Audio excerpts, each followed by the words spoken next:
Again, I'm doing a hockey only live stream this time. No work, no BS. This is going to be straight up hockey chat. Finally, I know everybody's been begging for it, so that's why I finally decided to go for it, guys. So um, basically, I decided that I'm going to dive into all the moves and the trades and like the signings that happened over the last off season because obviously the NHL season just ended, back in June. And then there's the free agency, there's a draft, and all that kind of stuff happens. And I decided to kind of stay a little bit out of it for now. But now, because I want to let other people have their opinions and stuff like that. I wanted to wait until it was my turn to speak, and it was my chance to give my opinions. These are my opinions that I thought of all on my own, just by thinking thoughts. And basically, I'm just going to give my 2 cents and my scoop on um, all the action that's happened. Because here's the thing, guys: if you want that like breaking news type of you heard it here first analysis, this isn't going to be it, guys. This is old news that I'm covering and I'm giving my own raw opinion of.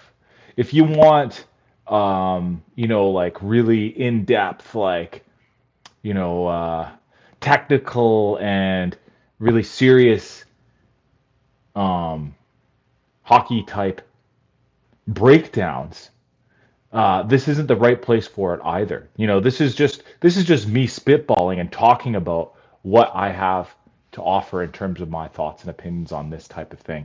So I think the first thing that everybody has heard about, or probably the biggest news hockey wise that's happened recently, was something that I actually even predicted. You can go back and you can check out one of my old videos. I swear to God, I can't remember which one it was, but I'm pretty sure that I said that Mitch Marner was going to sign with the Vegas Golden Knights, and he did. He didn't actually sign with the Vegas Golden Knights. He signed with Toronto Maple Leafs, and then Toronto traded him to Vegas because he needed he in order to get an 8-year extension, you have to sign with the team that you're already playing for, or else if he got if he wanted to just sign with Vegas, he would only be able to do a 7-year extension. So first he signed with Toronto, and then Toronto immediately traded him to Vegas. That was kind of a foregone conclusion for a lot of people. I think it was pretty obvious that the Maple Leafs were finally going to be breaking up their core four. They've had Marner, Matthews, Tavares, and Nylander, all playing there for quite a few years, and they've been one of the most imposing regular season teams. They've always done very well in the regular season, and yet they just never ever could get over the playoff hump. Whether it even just be getting through a round or two, they never even sniffed getting past anything further than the first round of the playoffs. And this has been an ongoing problem for many, many years in Toronto. And last season, last playoffs, was no exception. Mitch Marner was a complete ghost in the playoffs. He just didn't show up. He was basically like the Epstein files. He just didn't exist in the NHL playoffs. So, anyways, guys, Marner is leaving Toronto. He's going to Vegas Golden Knights. That's pretty significant in terms of like a superstar moving. Like I'm pretty sure Marner's been 100-point player before, and you don't typically see 100-point guys getting moved around like that very often. Or if you do, it's significant. It's there's usually only one or two big moves like that a year or every off season or two. So what does this mean, guys? Well, it means that Toronto is moving in a completely different direction. Um, I think they also moved out their main enforcer in Ryan Reeves. I think he got shipped off to, I believe, was it San Jose or somewhere in California? I can't remember. But point is, guys, they want a team that can actually compete in the playoffs.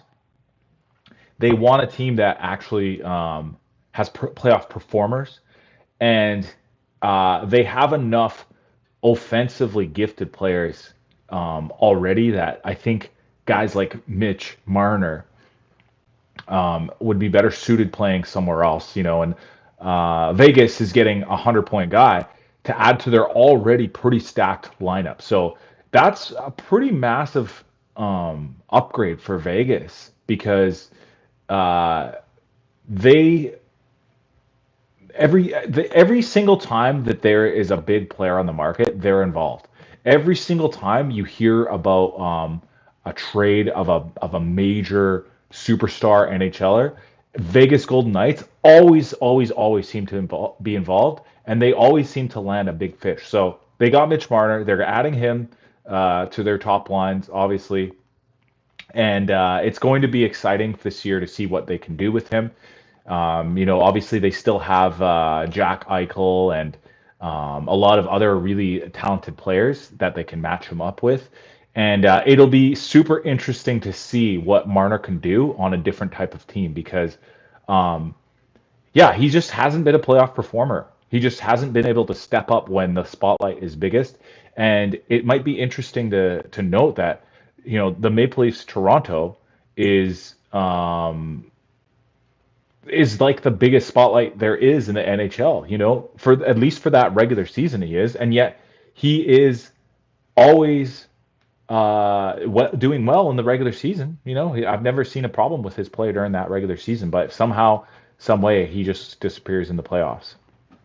Thank you so much for the sub. If you're on the live chat, I see you there. Nur Jaram Salam. Hopefully, I didn't butcher that too bad. And yeah, so those are my kind of biggest opinions on that Mitch Marner sign and trade. Um, Sid the Kid, he is currently still a Pittsburgh Penguin. A lot of people are speculating at this point that there's a chance that Sidney Crosby might actually ask to be traded or asked to at least have a chance to move on to a Stanley Cup contender because Pittsburgh has been basically rebuilding the last couple of years. And I think the downfall of the Pittsburgh Penguins all started back in, I don't remember what year it was, but it was a few years ago. They signed Erik Karlsson, who was a hell of a player, hell of a defenseman, probably one of the best offensive defensemen in the history of the game. But the problem with signing Erik Karlsson is Pittsburgh already had a power play specialist in, I think, Letang. So they didn't really need another offensive defenseman. And then ever since then, it seems like Pittsburgh's Penguins has been on the decline. So that's another big story to watch. Nothing has actually happened. At this point, it's all just rumors that Sidney Crosby would ask for a trade or be thinking about getting traded. The big one that everyone always is talking about is what if Sidney Crosby ended up playing for the Colorado Avalanche because he's friends with Nate McKinnon. Now, there's a lot of guys out there that are friends, and that doesn't always equate to being able to get to play on the same team. But when it comes to somebody like Sidney Crosby, he's the type of player that can command a trade. If he just said, "Oh yeah, I want to move," they would get it done for him. He's done enough for the sport and the sport of hockey and Team Canada and Pittsburgh itself that whatever he wants is what he's going to get. So yeah, that's another thing to watch. My opinion is I think he's going to stay. I don't think he's going to move out, not this season at least. Pittsburgh has a chance to rebound just like any other team, especially due to the fact that they still have guys like Crosby and Malkin who still, even at their advanced hockey ages, are still able to put in the types of performances that um, are still at the highest level. So that was a big one. Another big trade that happened in the offseason was Keandre Miller from New York Rangers went to Carolina, and he promptly signed an 8-year extension as well, just like Mitch Marner did. And that one was kind of big because I feel like New York Rangers, they are in a little bit of a weird tailspin, guys. It was not even very long ago that they won the President's Trophy for being the number one team in the NHL for the regular season, and then they missed the playoffs the very next year. So when you see a team do that, when you see a team go from being one of the top teams in their division or in their conference, or even in this case in the league, and then the very next year miss, a lot of the times it's not even due to the roster construction itself. Usually they have a ton of really good players, but it seems like there's something else wrong. Like it's the coaching is wrong, or the management's wrong, or the culture is wrong, or there's a beef in the locker room, or something like that. And in this case, I think the New York Rangers have really fumbled um, their lineup the last couple of seasons because they had a ton of veteran players that seem to kind of get dragged around by management and pushed around by management. It's like meaning that here's the example, guys. They traded away their captain in the middle of the season last year, even though I heard that he didn't want to get traded. He didn't want to be moved out of New York, and they just straight up made him leave New York. Um, they traded away Chris Kreider. He went to Anaheim, and Kreider, I believe he was a 50 goal scorer at one time a couple of years ago, which is actually pretty huge, guys, because 50 goals is not common in the NHL. Like you're actually at an elite level at that point in terms of goal scoring if you ever get to 50. There's a few guys here and there that you see pop up that will randomly, have like a 40 goal season that is a little bit unexpected. But once you hit 50, I think it's just like it's no longer considered to be like a fluke or something like that. And I'm pretty sure Chris Kreider hit 50 before, and now he's playing for Anaheim Ducks. So the Rangers, um, I'm really interested to see what they're doing, guys. It's going to be a really telling year this season coming up for the New York Rangers because one thing that the Rangers always seem to have as well, similar to Vegas, is they always have a ton of guys that want to play for New York Rangers specifically.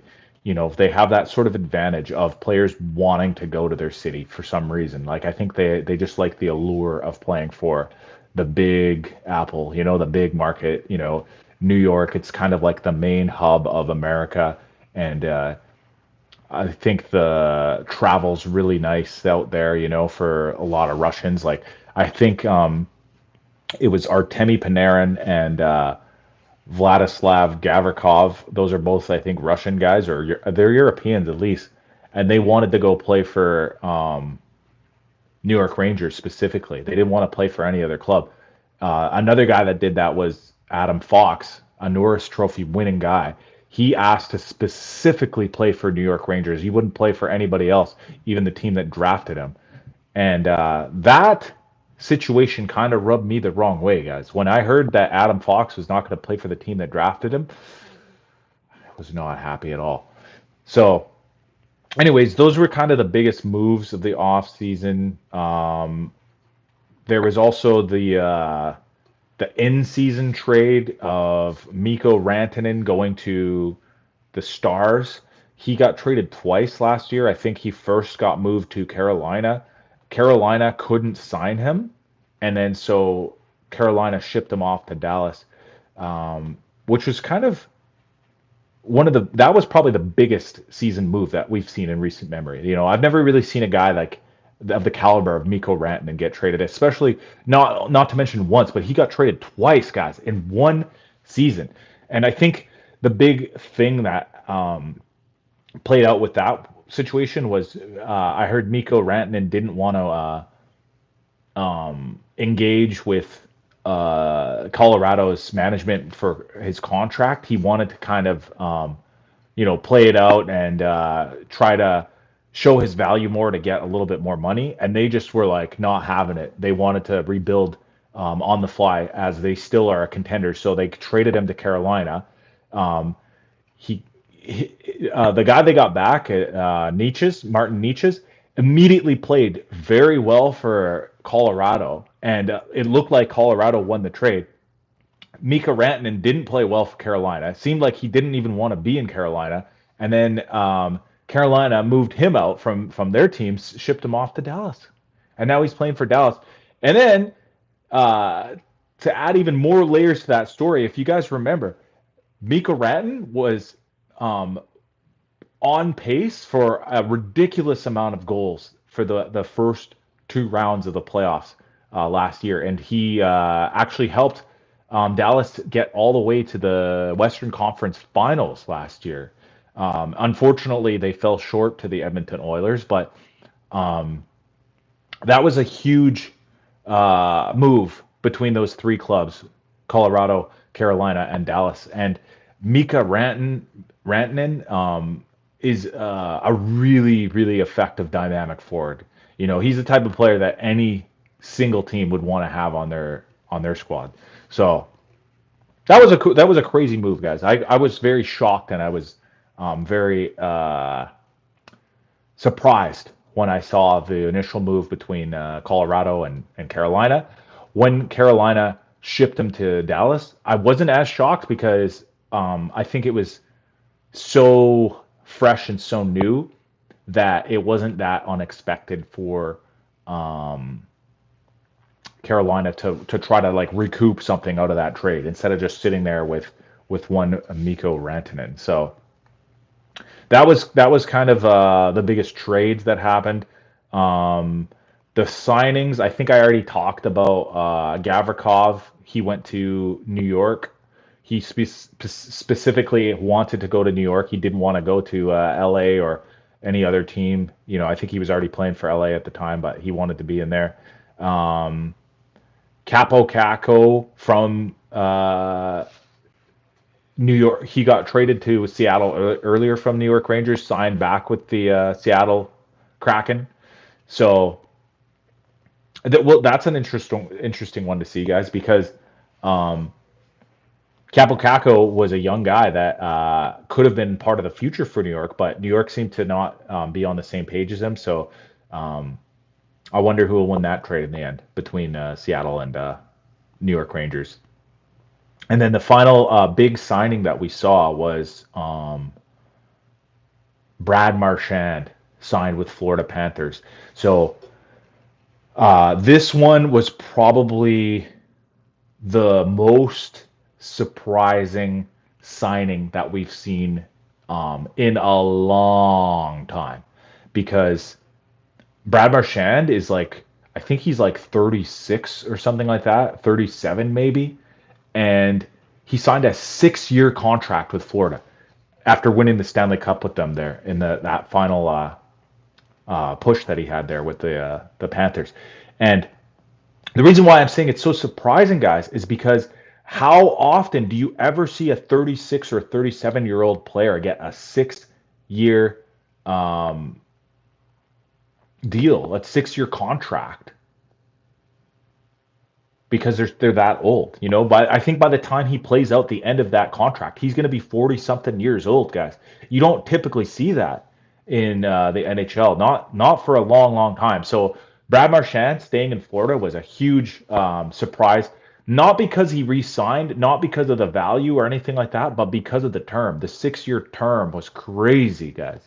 It's crazy. I feel like if he actually makes it to the end of that contract and plays it all the way to the very end, I will be shocked. I will actually be shocked. I almost guarantee you that Florida is going to play some weird, um, screwball tactic where they put him on the injury reserve list for the last couple of years of the contract, maybe the last 2 or 3 years, and get away with some sort of loophole where he doesn't actually have to play. But we'll see, guys. Maybe he keeps his body in really good condition and he ends up being able to fulfill it. So that was huge. What else? There was some rumblings between Kyle Connor and the Winnipeg Jets. He likely will be wanting a $10 million or more contract. Maybe I've even heard rumors that it would be closer even to 12 million dollar contract. And I don't think he's signed yet. He's still trying. They're still trying to figure things out. There was another guy in the Columbus Blue Jackets, Yegor Shinnikov, who asked for a trade recently. So we'll see what happens with that. That's probably the next domino to fall in terms of NHL trades. You'll probably see Yegor Shinnikov get traded. Not really a huge name, Chinnikov. I think he's just a regular NHLer. He's not really a star player by anybody's metric, but maybe if he gets traded to a team that can use him more properly, like slot him better or something like that, maybe he'll get a bigger chance and he'll be able to play better. There's another guy, Max Siplikov from the Islanders, who is a bit of a holdout. He didn't sign his contract. He might be going to arbitration by August 4th. And then, that's pretty much the biggest thing that's happened over the last couple of weeks and months leading up to this off season. And there's going to be a lot of storylines to follow, guys, going into the to this upcoming season. Will the Winnipeg Jets be able to repeat the magic that they had from last season and actually parlay that into a playoff push? Who knows? I don't know. Will Edmonton be able to rebound from their utter dismay of losing 2 Stanley Cup finals in a row? Will Edmonton finally be able to get past that? And then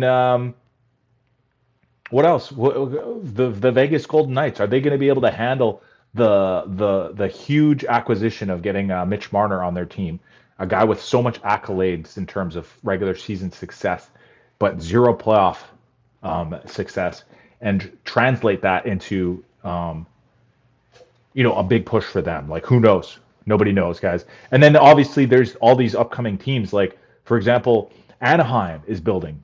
Anaheim looks like one of those teams that might be on the cusp of finally coming out of their down cycle and getting back into the playoffs. They were a really interesting club to follow because the Anaheim Ducks, they won I think it was 5 or 6 or might have even been 7 division titles in a row. Until they finally fell out of the playoffs, and now have been on the bottom of the standings, bottom of the Western Conference for so long, and finally look like they're looking to take an upswing. How about the Vancouver Canucks? They were one of the top teams in the West just a couple of years ago, and then they fell out of the playoffs. They have had a lot of internal turmoil, just like the New York Rangers. In fact, they're a very similar scenario, just like the Rangers, in that 2 of their top players, JT Miller and Elias Pettersson, seem to be having a bit of a personal dispute earlier in the season, and then Miller ended up getting traded to the New York Rangers. That's pretty much all of my thoughts on this type of off-season hockey stuff, guys. I'm just throwing it out there, seeing what sticks. Drinking out of my Stanley Cup, and it's a Stanley Cup. It's not the Stanley Cup. This isn't Lord Stanley Cup. This is just a Stanley Cup that I'm enjoying water. It's my wife's, but I'm just pouring it for the day because I'm really thirsty. And let me know your thoughts in the comments, guys. Comment below who is your team, who's your team, where are they at, guys? How are they going to perform this upcoming NHL season? Let me know. And also, guys, don't forget to like the video, subscribe, hit the notification bell. And I appreciate you guys so much for coming on here and watching. And you guys all have a great night. Bye now.